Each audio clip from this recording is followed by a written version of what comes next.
episode 4. With me today, I have Tom and Lonnie, and we're going to jump into entrepreneurship as our main subject. So why don't you guys start by just telling me a little bit about your business and just your journey of starting a business and, yeah, all of it.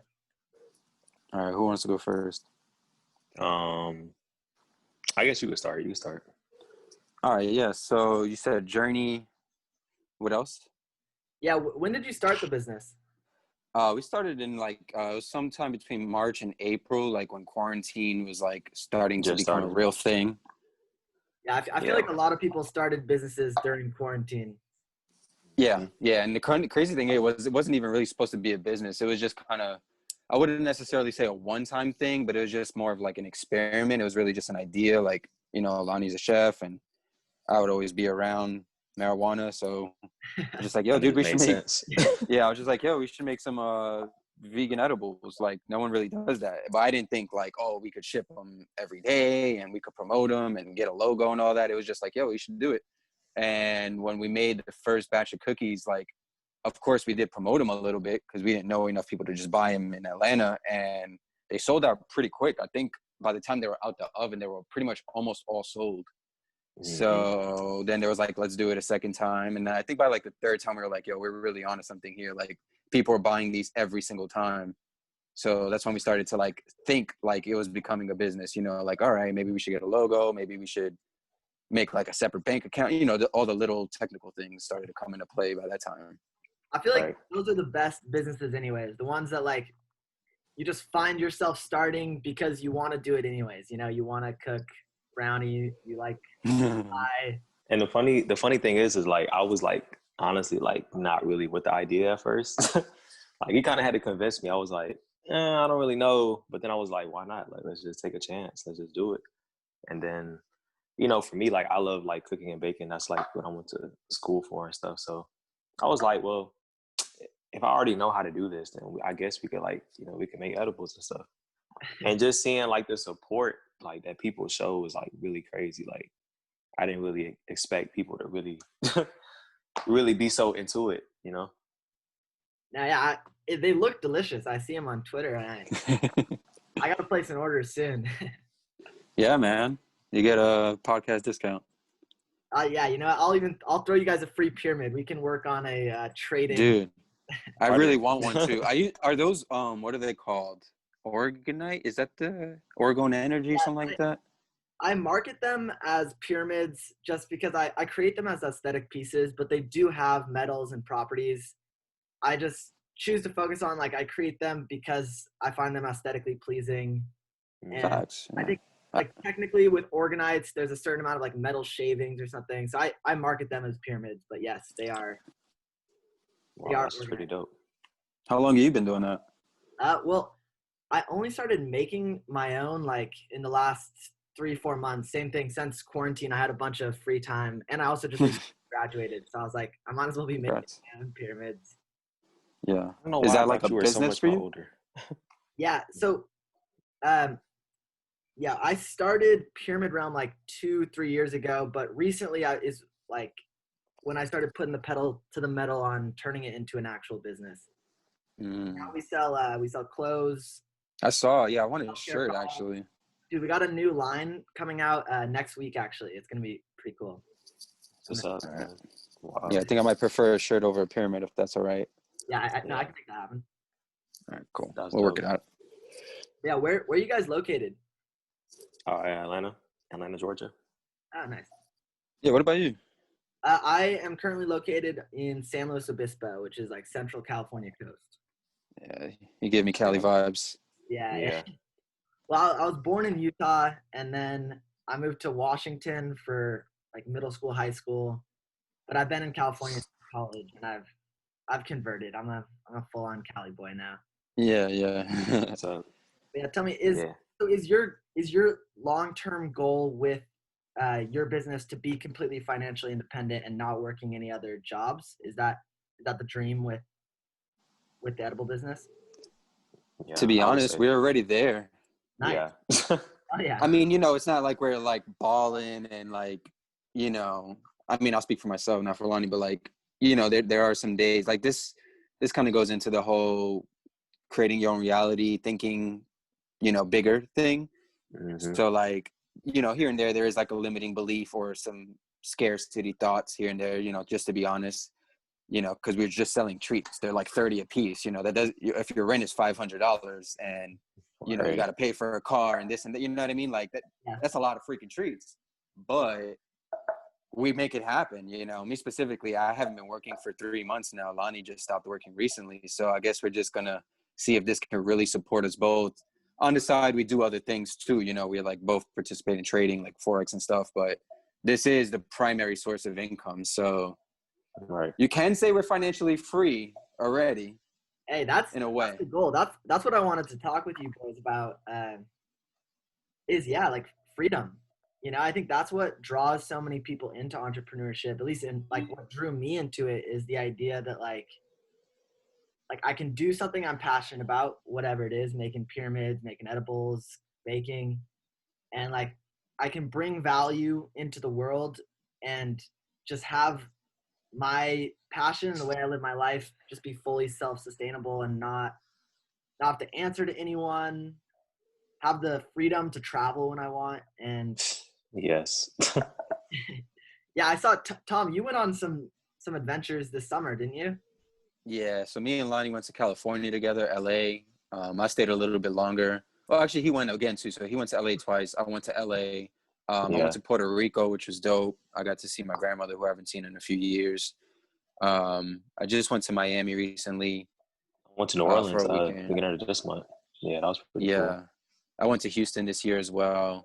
So I traveled 4 times, and there's a slight possibility to go to New York in December. So I'm pretty proud of that. It's really cool to like live freely, even if it is on like a tighter budget, especially during a time like this. You know what I mean? Like I feel like with quarantine and just this whole crap with COVID and the way people are thinking nowadays, like obviously there's a lot of people negatively affected. Yeah. It's like me personally, like with my belief system, it's time for me to turn it up on the positivity. Like I'm generally a positive dude and like a go-getter, but I'm like, all right, everybody's all moany and sad and scared. I'm going to go super hard to show like, yo, we can still live. Like, exactly. It's just if you allow that crap to control you, you know what I mean? Mm-hmm. And I don't allow it personally. I don't allow it. Tuned out. I don't watch the news. I don't care about I don't care about the COVID stats that change every day, like I think too, like now that we're in quarantine, it's like so many people have so much time on their hands. So their mind is just like, everybody's just feeding the same stuff, like watching the news, like always on socials and stuff. And it's like, I think what has made our business so like successful is like, we just keep pushing, like, you know what I'm saying? Like, we don't let like, oh yeah, well, COVID and stuff like that. Like, we're still like, no, we can still like we can still do what we want. And like, of course we're going to be cautious and we're going to be safe and make sure like, we follow certain parameters. But that's what I've learned a lot this year too, is like your beliefs is really everything. Like we didn't let all the stuff in the external determine like if we're going to be successful in what we want to do. You know what I'm saying? And I think this year is kind of going to set, this year to me was kind of like setting the foundation for like years to come. You know what I'm saying?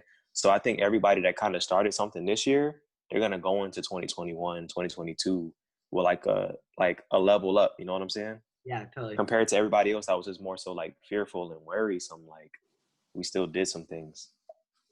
Yeah, I'm glad you brought that up, because that's another thing that I think is really important to talk about right now is like how do you balance whatever like you see as your civic duty to the earth or whatnot to like not spread this virus compared to like your right as an individual to continue living your life and to not let like I feel like there's almost an effort to demonize freedom, to where like, right.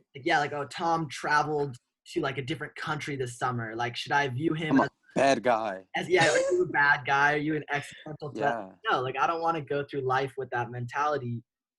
I think that's literally what's happening. I'm not super big on conspiracies like I used to be, but to me, it just seems super obvious. I know I'm going to sound bugged out to a lot of people, probably not the people that listen to this podcast, thank God, No, but you're in good company here, man. yeah, you know, like I know whoever listens to you is probably like on his wave, but it just seems so obvious to me that this is like some kind of agenda to contain us as people, you know, like whether it be to build 5G towers or just to prevent us from evolving as a fucking species. Sorry, I don't know if we could curse on here, but you know what I mean? Like there just seems something very odd to me. This is not just a disease. I don't even believe the numbers are real anyway. I don't know. But just something seems very blatant to me. So that's why I literally think it's a joke. Like I feel sorry for the people that have, you know, really gotten sick and died. I know there are some and stuff, but the situation in general, I'm not talking about the people that got sick, like is like a joke. You know what I mean? Like you said, I don't watch the news, but the other day I think I went onto Google or something. I forgot what I went on.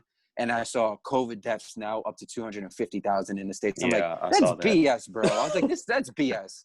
You know, something I think about and I haven't spoke about like on a public forum, because, you know, I've done a few podcasts and stuff like that, is I'm in an organization with like 90,000 people. Like I Am Academy, where we trade Forex. I make music. I know a lot of people all over the country.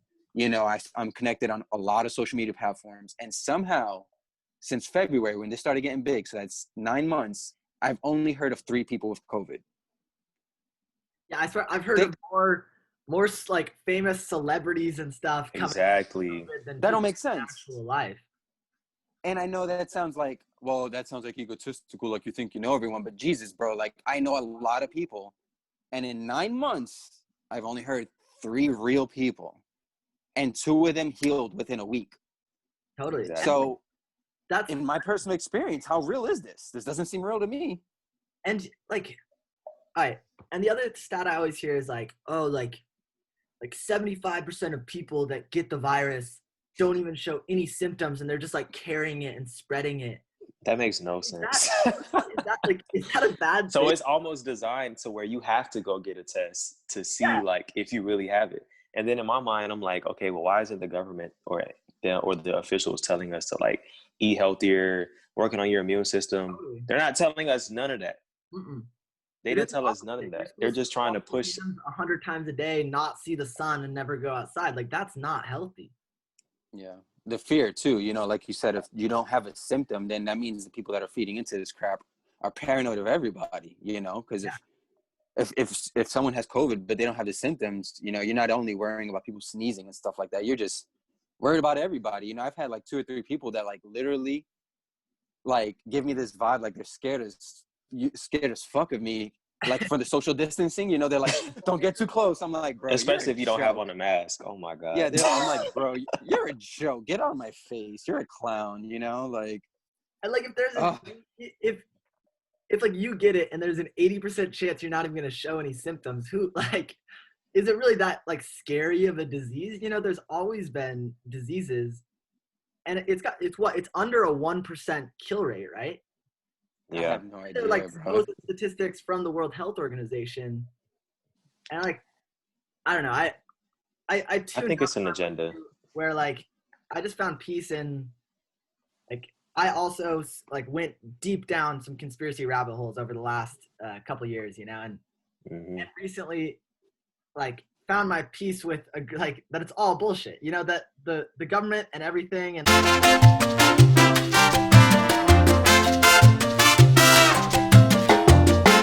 the ultimate way to like kind of stick it to that is to not let it affect you, you know, and to continue facts to go travel and to start businesses and continue. Yo, can I say that's been my realization this year? So I've been, you know, I think, well, let me ask you one quick question before I go on my little thing. Do you feel like you went through a spiritual awakening, or do you feel like you've always been this way? I feel like I definitely had a spiritual awakening. Again, yeah, with another one. I think we're spiritual beings by nature, so it's not like Facts. at one moment like, oh, now I'm spiritual. But I definitely feel like I discovered like within myself the spiritual aspects, and yeah, that's what I mean. That are like in my soul, you know, that I know to be true, and I just got comfortable with that, you know. Yeah, I asked that because so like I went through my awakening, like literally like a major download, epiphany, realization, whatever. back in 2012, a long time ago. And when that happened, so much changed in my life, like drastically, really quickly. And I was on a really high vibration, like just smiling all the time, love and light, all that crap for a while, And then I had the little conspiracy phase where I was just obsessed with, is the government reptilians? Everybody goes through that. Yeah, I went through that. And then Yep. I like, to be honest, kind of, for lack of better terms, went back to sleep. Like I got really plugged back into the system. I'm a father and stuff. So I was like, I got to take care of my kids. Let me work really hard. So I stopped paying attention to a lot of things. And at the end of 2019, beginning of this year, I feel like I went through another awakening. I was like, yo, I'm starting to feel energy again. Like, just those kind of things. But I think the biggest difference for myself and why I'm so happy nowadays is because I've realized, like you just said, the biggest way to battle that, instead of living all frantic and trying to wake people up and like, yo, stop watching the news, like, is just to just be happy and live your life and lead by example. Like, show people, like, the opposite of negativity is to be positive, not to feed the negative by like sharing the information. Because like, specifically on Twitter, you'll see these woke people like going crazy, like, oh my God, there's so many zombies out here, like so many bots. Yeah, go get your sunlight. Like, bro, relax. How about you get your sunlight? Because it sounds like you're not getting it. Oh my You know what I mean? God. Man, I people agree. are funny. I agree a People lot. are funny. I want to add to that too. I would say what I kind of learned this year too is like, even when it comes with the whole like spirituality stuff, it's like there has to be a sense of practicality.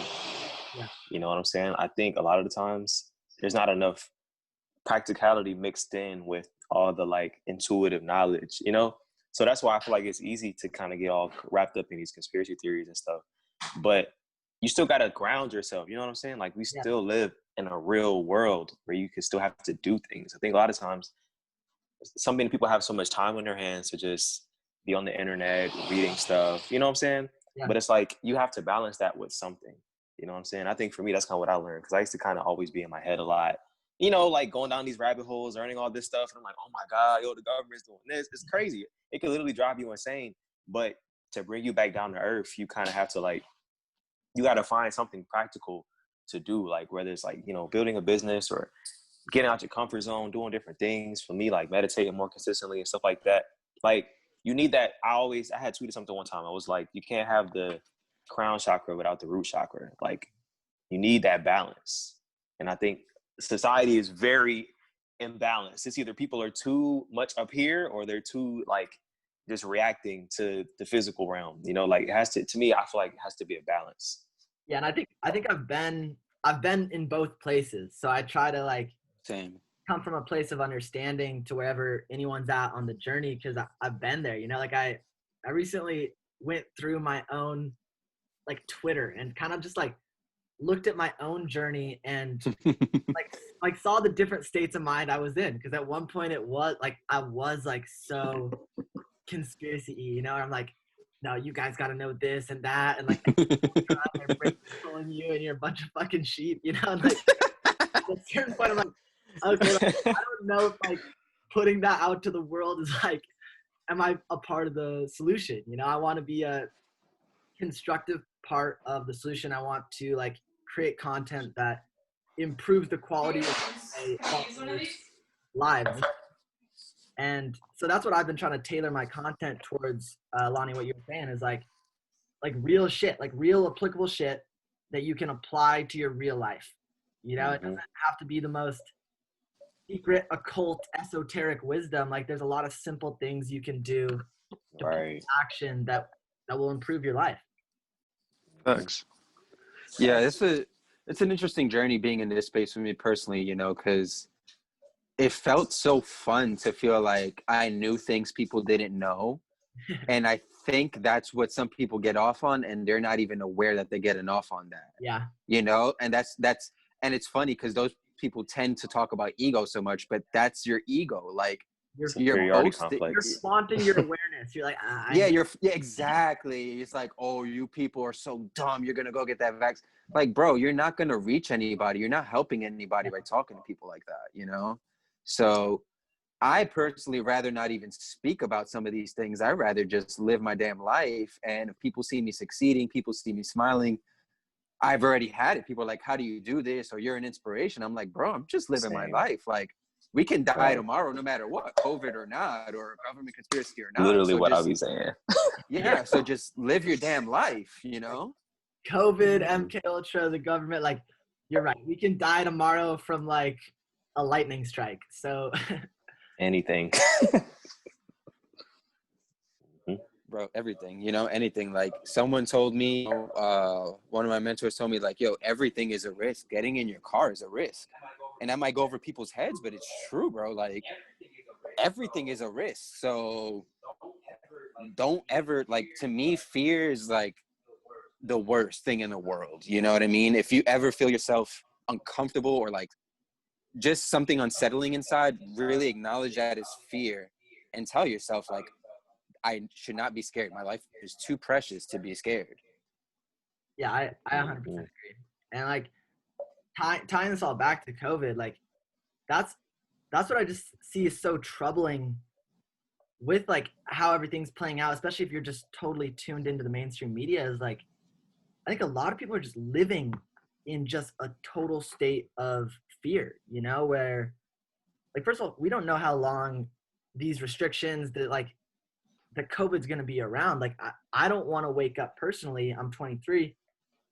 I don't want to wake up and all of a sudden I'm 30 and I didn't live my 20s because of That's literally what I'll be saying. no one that life has, you know, like. Right. Exactly. And I You think can't another do thing, everything so cautiously. yeah, and I one more thing too is not even necessarily only fear too. A lot of people are just waiting, you know, like waiting for the outer forces or powers to give us permission or to say this. Like, again, like you said, like you don't know how long you'll wait. So what if this crap lasts for 3 years? You really cool with saying 3 years you didn't do anything? Like so many people are like, oh, I can't wait to travel again, or you know, stuff like that. Like I see that a lot. And like, dude, I traveled 5 times. Like, please get on a plane. I will literally pay for your ticket to see you stop being miserable. You know what I mean? Because I literally mute anybody. I follow a lot of people that are just freaking muted because like they're still in this, you know. Like I thought some people, because they show signs of like bravery or awareness, you know, they're like, oh, this is BS. But then they go back to saying like, oh, I can't wait to go out again. Go out, bro. Just go out. Like I'm just be honest, for Halloween, I just had this moment where like I had a few friends that were in town visiting, and like I hadn't thrown a party in a while, and I was like, you know what? I'm just gonna throw a banger at my house. Like, I'll deal with the consequences if my neighbors are mad, if the cops are mad, and like I'll throw a banger because like life is a celebration, and I'm not gonna stop celebrating life out of fear. And it was interesting because we threw it, and it was super fun. And eventually the cops did get called, but I started having a conversation with the police on the like 12 o'clock in front of my house, where they rolled up and there was like 2 cops, and one of them was like masked to the eyeballs, and like oh my god. I wasn't gonna reach this guy, but like the other cop kind of had like, he had like kind eyes, you know, like I could tell like he was a real person. And I was just talking to him and I was like, yeah, man, like I'm not even gonna lie to you, like we had some people over, like there's beverages inside, like this, we had a good time, we're kicking people out right now, we're complying with everything. And he scratched off the public health violation after like 30 minutes of us talking, because he agreed, you know. He was like, yeah, like first of all, like it's dangerous when you start letting your need for safety allow you to be stripped of your freedoms, you know. Like I don't want to live in a world where we don't have the right to assemble family and friends in our house. Like for New Year's, if I want to crack champagne with people I care about, like I don't really think it's the role of my government to tell me whether I can have people into my house. All right, because it's your house. Agreed, actually, which was kind of cool. So it kind of shows both sides of things, that like there are good cops out there, like of course, you know, that like there are good people. It's just the system.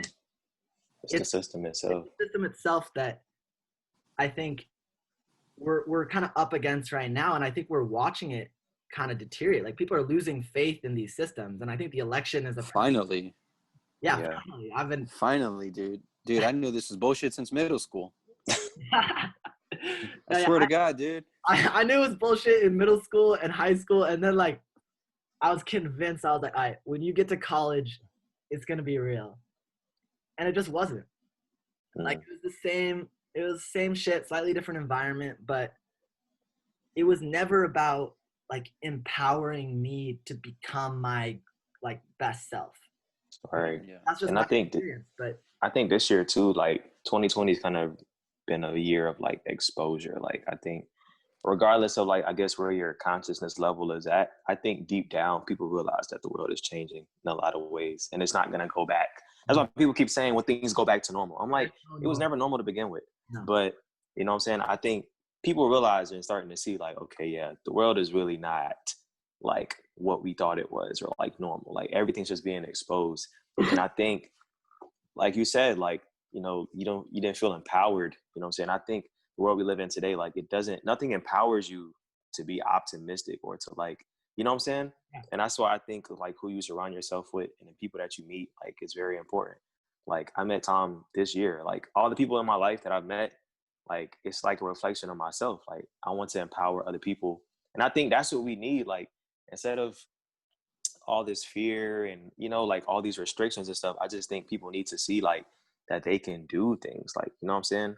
Like a lot of us was already disempowered by our parents or family, school, always being told you can't do this, all these limits. Like I don't think as the world progresses, I don't really think that's like the blueprint that's going to work. Like, you know, I don't know per se how we can change the system or create a new system, but I do feel like there's power in numbers. And I feel like, every single person that you meet like has an impact on the next person, just from you being yourself. I 100% Mm-hmm. agree. And I I agree. think, like to kind of get to your point of like how we change the system and like take it on. Like I think like what you guys are doing, what we're doing is the blueprint. It's like I agree. you found what you're passionate about, you found what you're talented at, and then you start a business, you find ways of like contributing your gifts to society.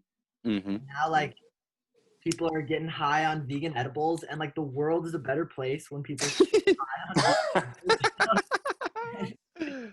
And like everyone has these gifts, and so it's just about like guiding people back to themselves to go take those risks and to go like, yeah, to stop living in fear and to go live out their potential. Yeah. And I will say this too, something that we haven't necessarily touched on, it kind of ties into entrepreneurship topic is, especially because we're quote unquote a small business, specifically connecting through social media a lot, is the connections that we make with people. You don't know how many times I've had conversations with people and they weren't like ultra deep, but it's people like just like genuinely thanking us like, yo, you don't know how long I've wanted something like this.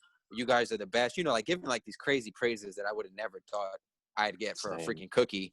But like it makes me, it feels good. And then like I spread that back and it does form somewhat of like a community. Like I can see, we do have an event this Tuesday, like a Friendsgiving event. And then we have another one in the first week of December. And we had a couple pop-ups out here in Atlanta in the street. And like for example, people drove from other states to see us for those pop-ups. Like to me, that says a lot. Those two people that drove from North Carolina, they drove all the way from North Carolina just for a pop-up. I was like, wow. Yeah. And it's not about, and I'm saying that because not it's about like, oh, our stuff is so good. It's about, because they could have easily ordered online. So they just wanted to connect. And that's what we're talking about here. We were talking about people like power in numbers and people connecting. So yeah, I didn't have like the deepest conversation with them in the world and we didn't exchange numbers. We don't go out to dinner, but they met us and they saw that we're real people and we're genuine. And I saw that in them too, like they were smiling as shit. I was like, yo, do you want to take a picture? They're like, hell yeah. Like that feels good. And that's overall just a good energy to put out into the world. You know what I mean? Yeah. Yeah, I 100% agree. That's why I reached out to you guys. I do a lot like I trust my instincts on people, and I actually think you can get a really good read through like the content people intentionally put out onto 100% on social media. And I don't know, I could tell you guys are with the shits, and yeah. I think it came on. Yeah. So another question that I wanted to talk with you guys about is more just in general, like where do you draw inspiration, like from when you're on your business, like when you're creating your business, designing a new recipe, a new marketing strategy, like what for you, like, do you tap into for inspiration? That's a great question.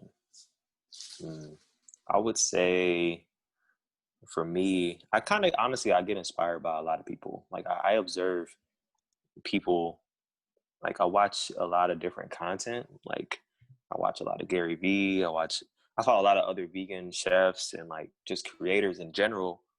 And I tend to get inspired by like what they do. And then I also kind of like, sometimes like I can be a little nostalgic and I'll just look on things that I enjoyed as a kid. And I'm like, I try to like merge those. And then I like to see too, like, okay, well, what do people enjoy already? So I like to do like a fusion of things. That's kind of like my inspiration style. And then I'm like, all right, well, let me put, what's the Lonnie version of it? And let me put my twist on it. So then I'll go in the kitchen and I'll try to create something. I like that you talked about how you go back to your childhood, because that's a lot of it for me in terms, like, I kind of had this moment the other week where I realized, like, I basically, like, I made a business out of all the things I used to do as a kid. You know, like I used to have a rock collection, and I used to like try to advocate and protect nature and bugs and all this shit. And like, I kind of realized, like, oh, like I'm like the grown up version of that, you know, like now I collect rocks, I put them in pyramids, and I still like advocate for the same things. I care about the same things. It just used my adult skill set to kind of like approach it with new eyes. Mm-hmm. I like that. That makes sense. Yeah. I think honestly, like for me, I kind of get inspired by anything. Like, I don't know. I'm pretty open-minded, I would say. So I like to just experiment with different things, you know? Yeah, I like that. I like creative. Like, because I'm the same way where I try to view like everything through the lens of inspiration, where like regardless of what I'm reading, like a movie I'm watching, anything, like instead of just like being a consumer, you know, where you're just like, taking it in and you're not like thinking about it at all, or you're not processing it for yourself, to like be actively like trying to draw inspiration from things and like, oh, like how can I apply this to my life? Like how does this connect with the life experiences I've had and like where I want to go? And if you lock in that mindset, then yeah, everything is inspiration, you know. It's a cooler, like, it's when you view life through that lens, I think life gets really surreal in my experience. Yeah, more fun too. Yeah, no, it's more fun. It is more fun. I'll say I get inspired by like being better than I was yesterday. You know, like my little saying to myself and to like people I really care about, I'm close with, is like just to be 1% better than yesterday.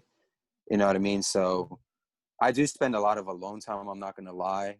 I connect with a lot of people online and stuff, and like Lonnie's one of the few people I actually like hang out with a decent amount in real life. But I spend a lot of time alone, and it's productive. Like I like to read a lot. I like to listen to audios.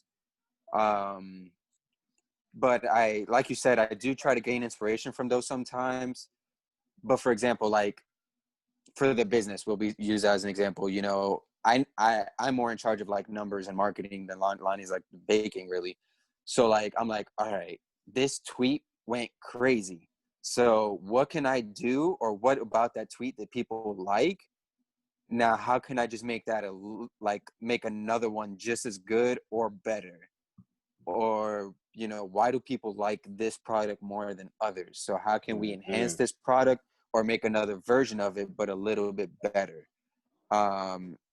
And I just really take inventory of myself. You know, I believe in like the compound effect. I don't know if you ever heard of that, or just tracking yourself on a day-to-day, you know, your emotions, your thoughts, your income, you know, your relationships, and just focus on improving those things steadily, you know, and then like a week or 2 weeks or 3 weeks from then you look back and you're like, holy shit, you know, like this is how I felt back then. Like, I was proud of this, but now look at all this I accomplished. I'm proud of that. And that inspires me because, you know, once upon a time, I didn't think I'd be doing these things, you know. I really thought I was going to be selling alarms forever, or, you know, whatever jobs that I had, you know. So I'm pretty damn proud to say, like, I've run a freaking business out of my kitchen that makes thousands of dollars. Like, to me, that's inspiring, you know. Like, that might sound a little egotistical. Like, I definitely find inspiration in other people, but I'm like, shit, I really did that. Like, out of nowhere, like literally one little idea blossomed into me being able to travel and connect with people. Like, that's pretty damn inspiring in itself. No, yeah. And I found also like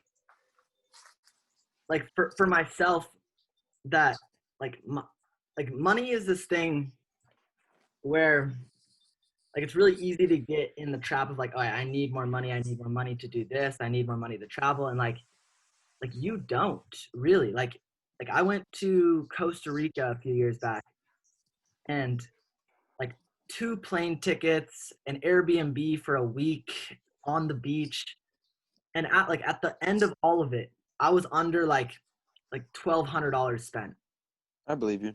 You know, and like I was like, wow, like for my life, like that's freedom. Like I don't care if I'm necessarily traveling like in the like first class lounge. Like, Of course it's not. important to me that I have the freedom to go travel to these countries, you know, and what's standing in the way of that isn't money. It's like, it's time, you know. If I'm bound to another job, I have to show up at this place for this many hours. Right. Then like I think your belief system plays a huge role because, you know, again, it's not about money with what we do, or like my life. Like, you know, I do spend time that generates money, but it's more about the connection and the thing of feeling good and feeling like I'm actually doing something for people.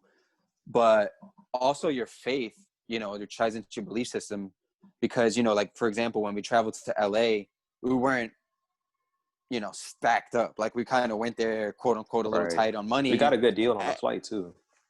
Yeah. Not only that though, like, it turns out we got a free night in the Airbnb.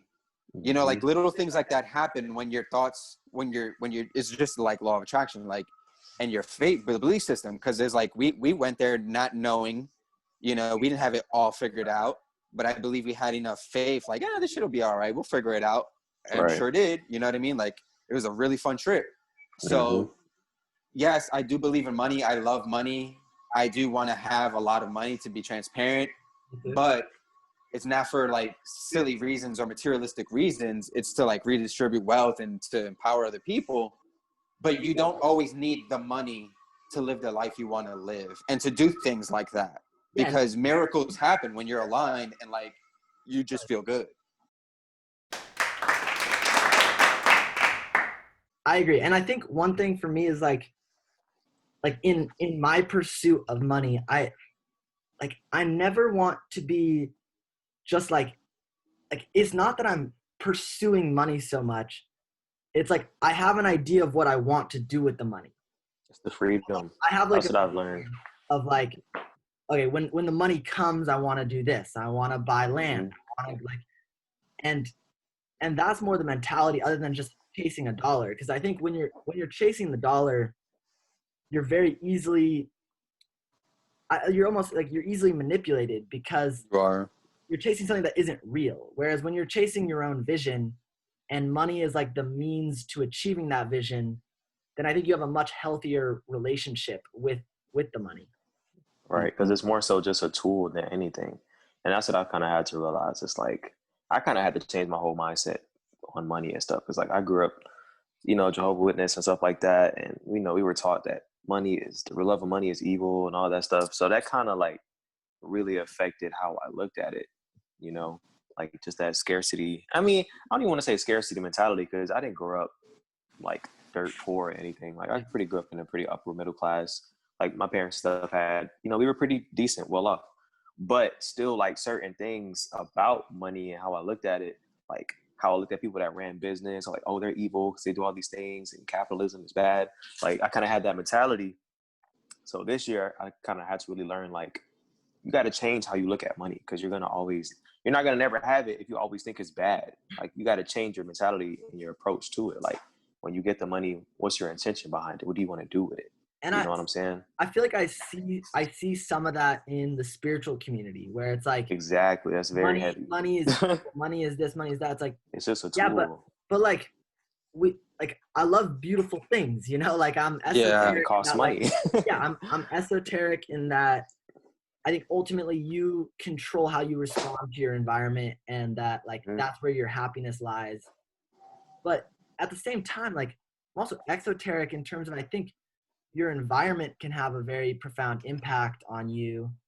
And like to not like deprive yourselves of the things you want because you don't think you're worthy, you know, you like abundance is there for everyone. If you lock into that mindset that you have what it takes to claim it, and that you're worthy, you know, then yeah, I'm with you in terms of money being something that shouldn't be demonized, but should be seen as a tool to live like the life that you want.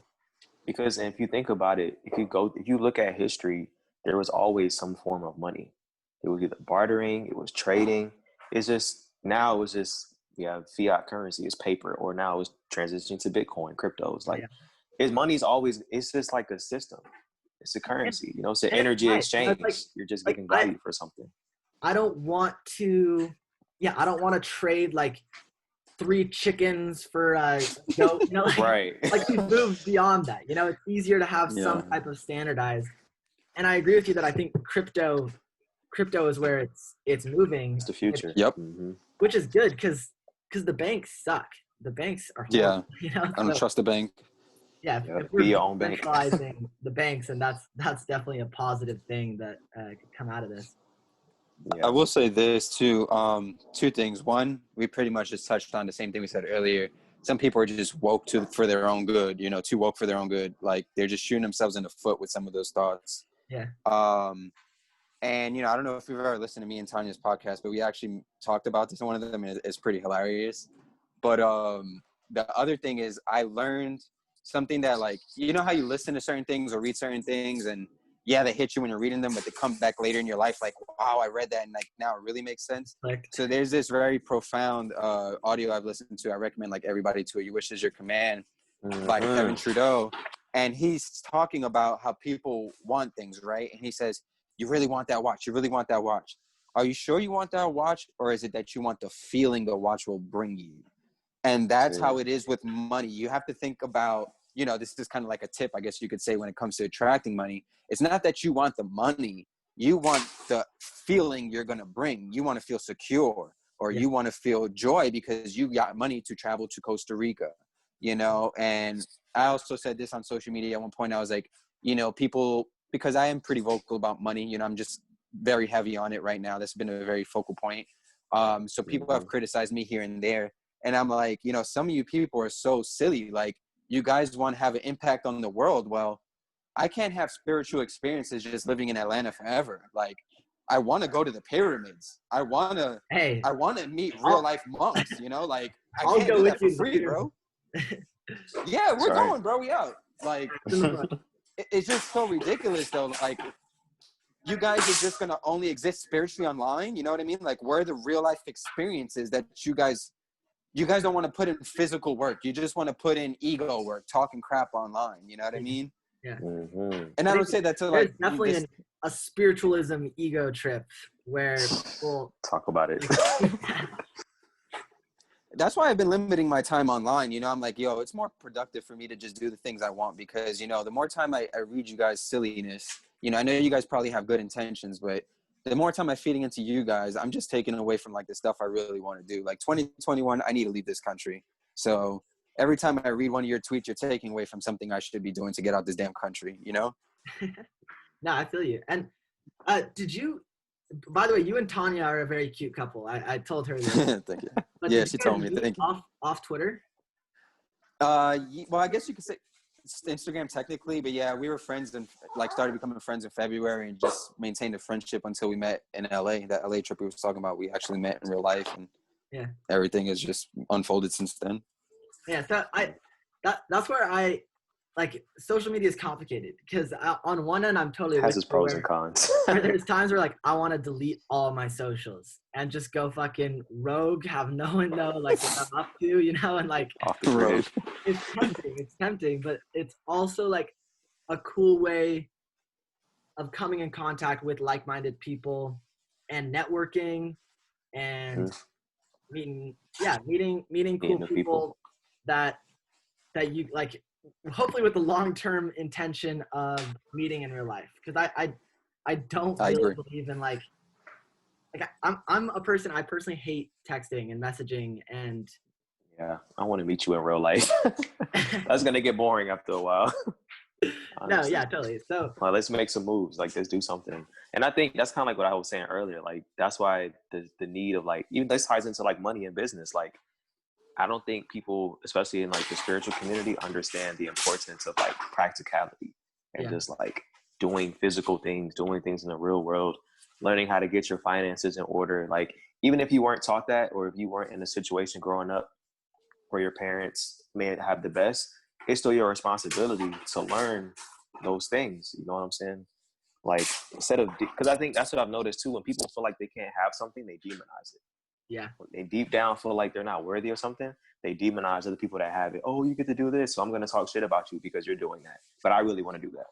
You know what I'm saying? And I know that because I used to do that. Like, I used to feel like jealous and envious of people. Like, how come they can do these different things and they can travel and they can do all this stuff? But I didn't really feel worthy that I could do it myself. So it's like, it's more so like an internal battle, more so than it is anything outside. That's what I kind of had to realize. Everything starts internally. Literally everything, every single thing you say is literally a reflection of yourself. I see a lot of people say things that sound indirect, or maybe they're just reacting to like the masses, but it shows a reflection of yourself. Like, why does that trigger you? Why do you feel the need to say that? You know what I mean? And we are guilty of it. I'm not saying anyone's going to be perfect and not do that, but it's just really interesting to see what gets people riled up. I'm like, all right, so that's how you feel about like life or yourself. You know what I mean? And that's how I've had to isolate myself sometimes, because I'm like, I'm not sensitive in the sense that like it'll ruin my whole day, but my intuition always like reacts to like, this is what this person's talking about, or this is, and I feel like I'm too smart sometimes. Like, I'm like reading between the lines too much, and I'm like, again, this is a waste of my time and energy. Like, I do not care that these two strangers are talking about each other. Like, why should I care? You know what I mean? and I think that's a really healthy mindset to lock in, is like anytime I feel the emotion of jealousy or I am triggered by X, like that is not like the fault of what is outside of me, like It's like, you. it's me. So if I'm jealous that Tom went to Puerto Rico this summer and I was stuck cowering in my room, then like it's not Tom's fault that he went to Puerto Rico. It's my fault that like, I didn't have the courage to go do what I want. And if I'm triggered by like someone tweets something and I'm like, oh, like like that must mean there's something unhealed within myself. Side of you, facts. Agreed. It takes a sense of accountability to understand that. Yeah, and that's why once you learn that, then you stop projecting so much, because you realize like, okay, it's usually something that I got to work on. It's not so much what they did, because we love to point the finger and play the victim. Like, we see that in society a lot. Like, being offended is like a norm. Yes, it is. And like Crazy. it's a horrible way to like go through life, is like looking for things to be offended by, because like you're always gonna find it. There's always gonna be something out there that like rubs you the wrong way, or you don't agree with, and like you're creating the friction, like just I think something that I believe in, it's kind of like, I'm not going to say I created this little system. I kind of got some of the concepts from like Abraham Hicks, but we all know that like energy is always moving, right? So like, are we allowing, or are we resisting? Because it's always moving. So when you have those kind of responses or thoughts, it's because you're resisting something. You're resisting the truth. You're resisting the truth that you're upset. We'll use your example that you said, the hypothetical example. You're resisting the truth that you haven't taken the initiative to do something to travel. So why don't you allow that to sit and marinate? Don't cry about it. Just be like, all right, I didn't do what I had to do. Let me get on my shit so I can do what he's doing and stop being jealous about it, you know? And So that's how I simplify things personally. I'm like, when I feel something, I'm like, all right, what am I resisting? You know, let me allow myself to feel this. All right, I'm not going to sit, because that's another thing people do. People just sit and then they start dwelling forever and ever. They spend days like in a mood.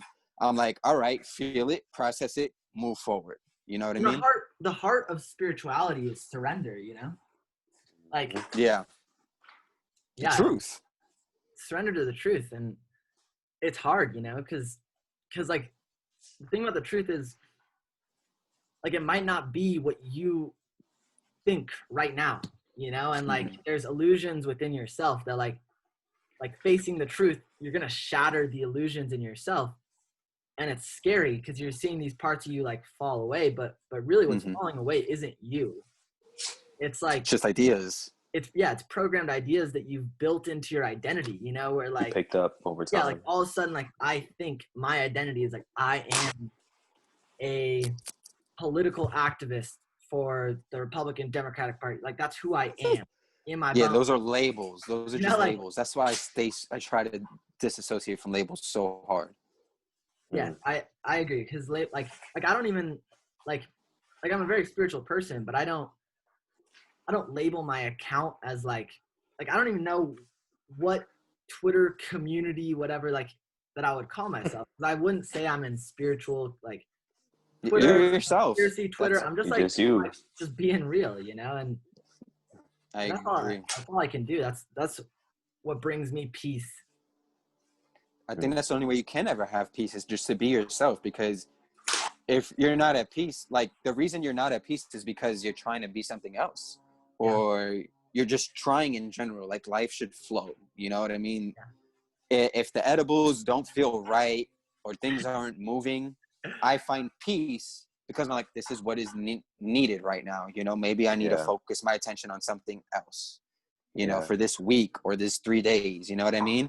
And then we just snap back into it. Like, I think that's why we've been successful, because when things don't seem great, me personally, I accept it. I'm like, all right, like, one sale today. All right, no big deal. One sale today. Like, whoop-de-doo. Like, hey, that's like, but there's other people out there that would be like stoked on getting a sale today. You that's know? True too. Yeah, that's just perspective. That's just perspective. Mm-hmm. Yeah, perspective is everything. I say that a lot. Hey, I feel you, boys. Tanya asked me the other day, we took a shroom trip, and she asked me the other day while we were on shrooms, what is my favorite thing about life? And you know, when you're on psychedelics, you're just different, you know? That's real shit. And it took me like a solid 1 to 2 minutes to actually like think of like what I really wanted to say. And I said, my favorite thing about life is that there's power in perspective. Yeah. Because her and I, you know, I don't think she'll mind. Like we're like in a transitional phase. You know, we were both traveling a lot during the summer, but now we're kind of locked in Atlanta, and we both view this as a temporary thing. Like we're gonna like move or start traveling again, but we're just doing this to focus more and better ourselves and our businesses. But I was like, you know, someone from the outside looking in can look at us as bums. Like, you guys don't work jobs. You know, you guys just literally sit on your computer and your phone all day.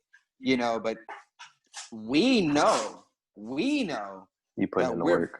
We're building something, and this is temporary, and like we're excited. So somebody else might see us walking outside in sweatpants every day, like you guys are bums, you know. But it's like, bro, I'm locked in. Like I have a whiteboard with all my goals every single day. I get up on my routine, and I feel better and better and better. So there's power in perspective, because I don't choose to see yours. I don't choose to agree with yours. I choose mine. Yeah, that's real.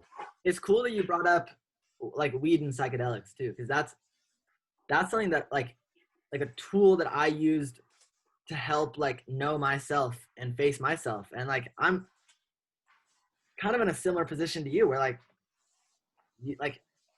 I'm kind of I'm not lazy, you know, like people will call you a bum. I grind my ass off, you know, like I started a business. I did it by myself. I grinded for like 3 years. and now I live off it. And like at every phase, like there was very few people that like saw the vision of what I was doing and what I was building for myself. And like, oh, like you're not looking for another internship this summer. You're not applying for that engineering job. You're not doing this. You're not doing that. Like you're not spending 30 hours a week doing homework. You're skimming. Like, oh my God, I not miss that shit. my time is my ultimate resource. I'm putting my time into a project that like, my dream is not to grind my ass off all day. My dream is to like travel and then to be working from my laptop and just getting notifications that you're getting paid. You know, that's right. That's it. That's it. And it's doable. It's very doable. It's doable. Very doable. I think too, like what I've noticed is like you got to really be fearless when you're not going the traditional route.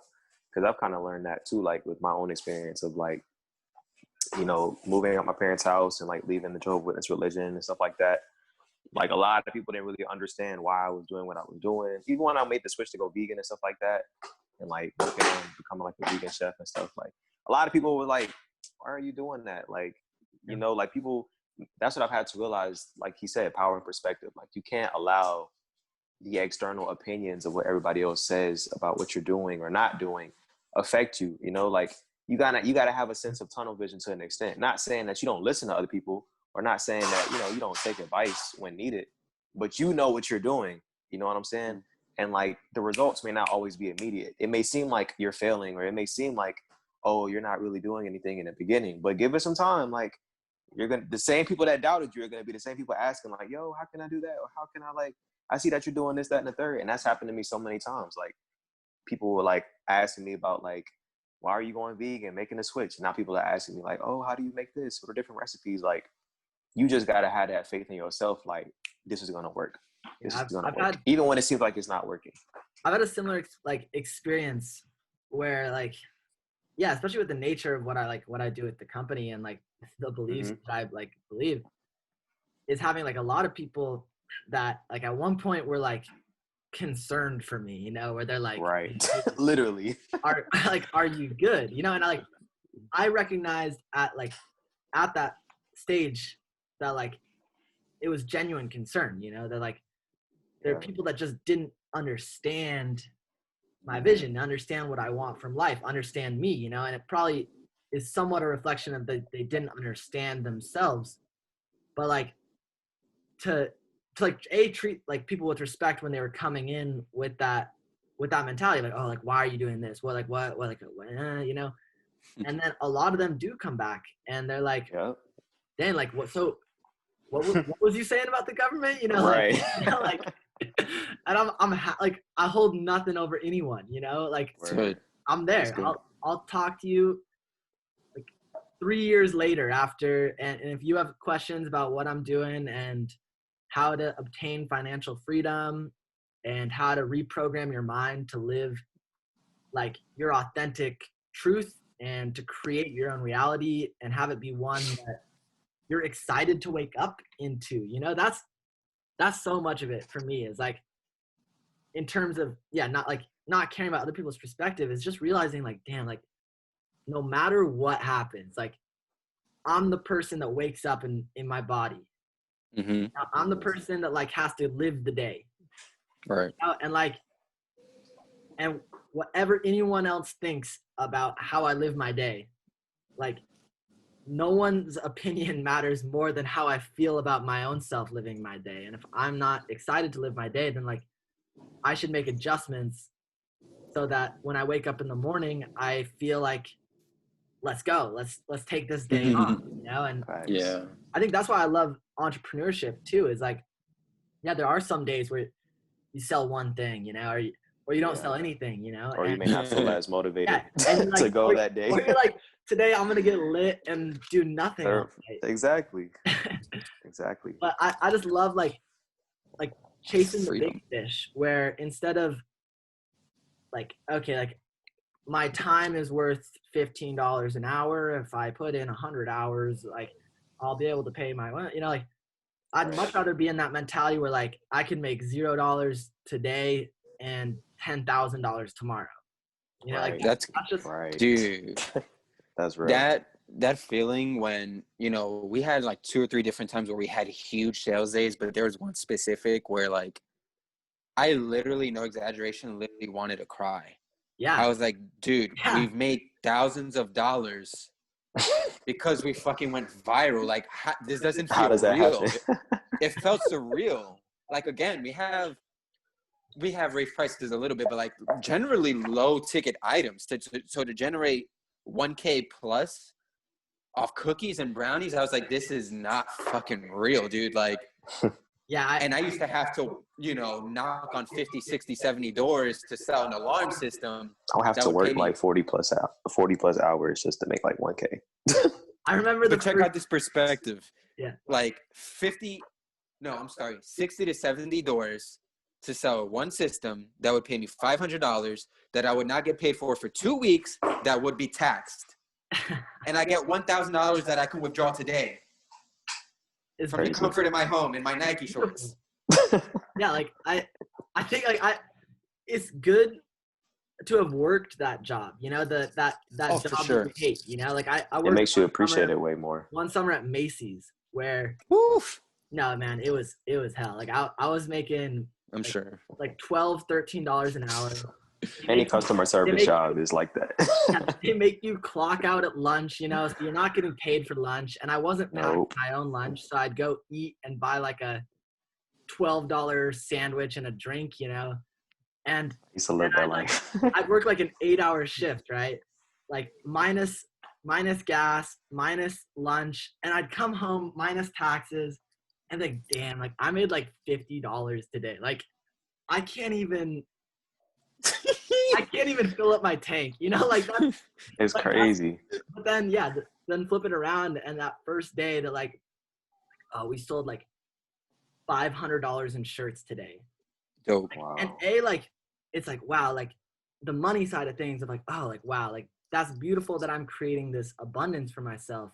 Facts. But then also it's like, it's so spiritual to me that this side of entrepreneurship, and I'm sure you guys feel the same way, is like the idea of like your product going out into the world, you know, and like whether it's like someone's like rocking your shirt or they're slapping a sticker on their laptop or they're like they're having they're having movie night. It's like that was an idea that was in our head. Yeah, they're eating your edibles, like that's more like that's more in my heart than the money is. It's just like facts. Like creating something that then you like send out to the world, and yeah, you make your mark. It's it's like fulfilling in a way. It's like, wow, like we actually did that. Yeah, that is kind of surreal. I be thinking in my head a lot of times, like, wow, I'm really doing this. Like when we got the LLC, that was like a very big moment. I was like, wow, like this is a real thing. Yeah, like I was doubting doing this a couple months ago. I was like, I don't know. I'm gonna get back to you, bro. And I think all the time, like, yo, what if I would have really not did that? Yeah, I had to pay $800 to start an LLC in California. Wow. You paid $800? $800. We paid $1,100, but we got it expedited. That was like $300 of it. So yeah, it was $800 to start, and then the first year they also taxed me another $800 to run it. So yeah, it's like when I was taking that jump, I'm like a college kid, and I'm not I'm not wealthy, you know. I'm saving up like allowance money and internship money, and I'm like, you know what, like maybe I'm not going to Coachella this year. Maybe that's my you know, like wow. Yeah, there are a lot of sacrifices in entrepreneurship. We haven't really touched on that, you know, like, but it is what it is, you know. To me, it doesn't really feel like a sacrifice because I'm just so excited about what I'm doing, or like it feels worth it. So I'm like, one thing that I always say too is like, yo, I don't plan on dying anytime soon. You're not dying anytime soon. So like, we have plenty of time to do these other things. Let's just continue to put in this work now, you know, have this little 4-day California experience. At least we experienced that, you know, be grateful for that. And then come back and lock in for like 2 straight months and just bust our ass. But there's still so many fulfilling moments in between that, you know, the reviews, obviously the money, the connections, the potential. Like, you know, sometimes things happen, but or they seem like they're going to happen and they don't. But that builds my belief system. You know, I'm like, oh my God, like someone with a blue check reached out to me. You know, I'm like, wow, that's a huge, Woo! that would be huge exposure. You know what I mean? Yeah. So like, even though it was just in the DM, so not the whole world sees it, I'm like, all right, people are really watching, you know? Mm-hmm. And that's why, like, the internet's a beautiful place because, like, for all of its bad shit and the age of information, like there is so much opportunity out there if you're willing to put yourself out there. You know, like if you have internet access, you can make shit happen. You can, like, it changed the game. It literally changed the game. Yeah, like it leveled the playing field.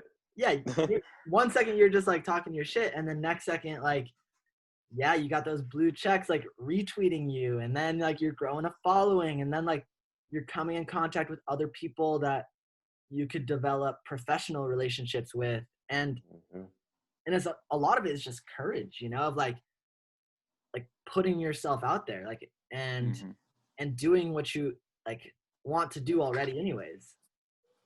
Yeah, I didn't really realize how many people were scared to put themselves out there, because to me that's not a big deal at all, you know. I guess because I've made music for a long time, like, you have to release the music. So like, but so many people have messaged me, like, not even this year, just overall, like, how do you do that? I'm like, dude, you just do it. Just like, do it.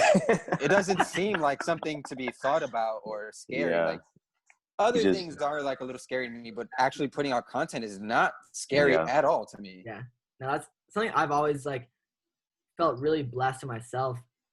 Facts. Is that I just like I never really cared about like external validation. Like we all, at some extent, like, it feels good when someone outside of you is like, you're doing good shit, you know, like, oh, I see you, I appreciate you, like that feels good for sure. And I try to do that to other people because I know that, like, it's still like, yeah, it's a nice thing to have, but ultimately, like, I don't care, you know. I'm very, very detached from my phone, or I wouldn't run my Twitter. I wouldn't do anything. Like, if my phone had the ability to make me mad, then like I have an unhealthy relationship with my phone. You know, like if I'm like, I need to get to that level of detachment. I'm like scrolling and like someone commented like, I disagree, and I'm like, oh, fucking, you know, then like then I have an unhealthy relationship with it. And I think that's such a hack, is just not giving a shit. You know, like, it's crazy. Like, it seems counterintuitive that not giving a shit will actually put you ahead in life. But it kind of does, yeah. But it kind of does. Dude, yeah, I don't give a shit. I don't give a shit. Like, in all caps, I don't give a shit. You know, I'm genuinely happy, and like, you know, I've worked through a lot of personal shit. Like, I was thinking, you know, these past 2 nights, especially because we did the shrooms 2 nights ago, I was like, yo, I've been through a fucking lot. So like, for me to be in this space, it's not exactly where I want to be, but goddamn, at least I'm happy. At least I'm driven.